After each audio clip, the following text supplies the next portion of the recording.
Ilabas na ang mga nakatagong barya at ihulog sa coin deposit machine. Tandaan lang ang 3C's sa paggamit ng CODM. Collect. Kolektahin ang inyong mga barya at ihulog sa CODM. Choose.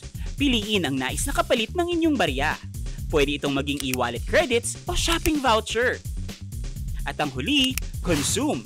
Pwede na ninyong magamit ang e-wallet credits o shopping voucher para sa iba't ibang financial transaction. Sakaling magkaaberya o hindi natapos ang inyong transaksyon, huwag mag-alala, hindi mawawala ang mga idinipositong barya. Maglalabas ang CODM ng resibo na naglalaman ng transaction code at QR code. Magagamit ang mga ito para matuloy ang transaksyon sa iba pang pagkakataon at kahit sa ibang CODM. Pwede rin kunan ng picture ang QR code na lalabas sa screen. I-scan ang QR code sa CODM para maituloy ang transaksyon. Paalala, siguraduhin lang na aktibo ang e-wallet account na gagamitin at hindi pa naaabot ang transaction limit. Bawat barya ay mahalaga, kaya dapat natin itong pakinabangan.